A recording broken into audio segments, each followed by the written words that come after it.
Antud aparaat on elus sigadel seljapekki paksuse määraja pikkuseks 105, ühtlasi määrab ta ka seljalihasse läbimõõdu ja aparaadis oleva regressiooni võrrandi alusel ka tailiha protsendi selle elussea lihakehas. Ja põhimõtteliselt siin näete nii-öelda ekraani, kus on vastav nuppustik ja määramiseks ühendatakse toitekaabel vastavasse ühenduskohta ja lükatakse lihtsalt see kaabel sisse, keerata ei ole vaja. Ja kaabli teises otsas on andur, mis pannakse nii-öelda sea peale ja põhimõtteliselt saadakse sellisena määrata. Selle anduri ja sea selja vahel peab olema tegelikult vastav keel, mis võimaldab määrakuid teostada.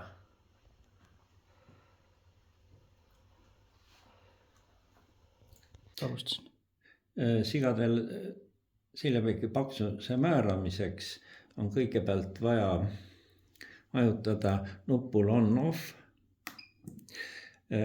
siis põhimõtteliselt aparaat on sisse lülitatud, võib vajutada plussile, siis on suurem valgus sellel ekraanil siin vasakul ja põhimõtteliselt määramise jaoks on vaja anduri ja nii-öelda mõõdetava objekti vahel peab olema keel ja antud juhul ma püüan siis nii-öelda seljapekki või ütleme, et pekki ja lihast silma määrata oma peopesas.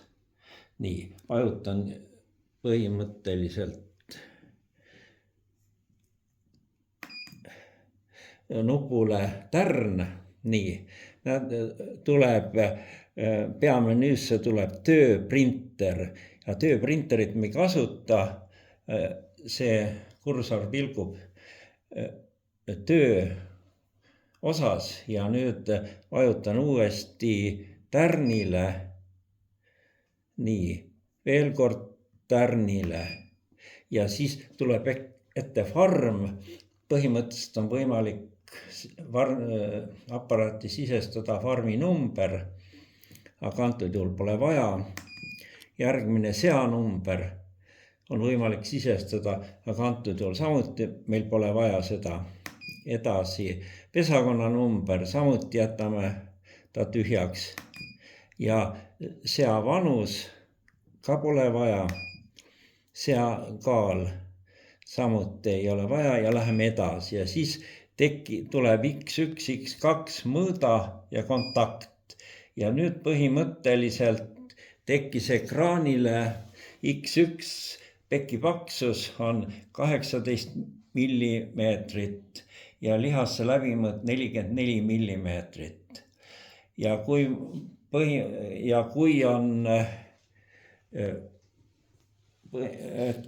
vaadata sea peale ja arvame, et see mõõt ei ole õige, siis lähme CE-ga tagasi, alustame otsast peale. Aga kui arvame, et see 18 millimeetrit seljapeki paksust seal on objektiivne näit, siis lähme edasi tärniga ja tekib uuesti mõõda ja X3 näitab 14 millimeetrit.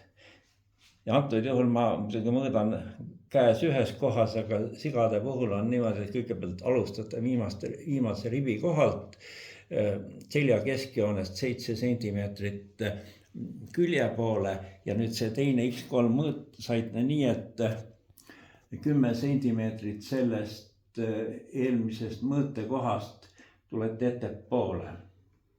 Ja see on 14 millimeetrit. peki paksuse vahe on 4 millimeetrit, see on natuke suur, aga noh, antud juhul see on lihtsalt näidissena tehtud, et käe puhul, sea puhul võiks ta olla kuskil 2 millimeetrit. Kui see erinevus on suurem kui 2 millimeetrit, siis tuleks teha veel kolmas mõõtmine ja siis tuleks võtta arvestades siis 2 lähimat mõõdet. Ja põhimõtteliselt, kui me oleme selle X3 peki mõõduga rahul, siis vajutame tärnile ja nüüd tuleb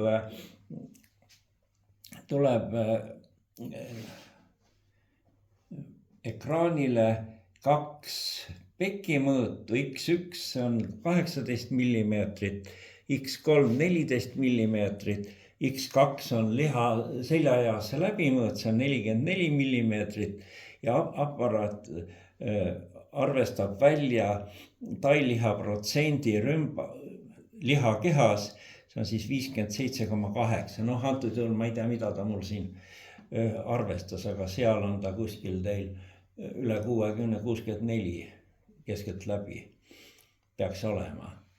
Ja need näidud kõik tuleb siis kirjalikult fikseerida vastavas vihikus.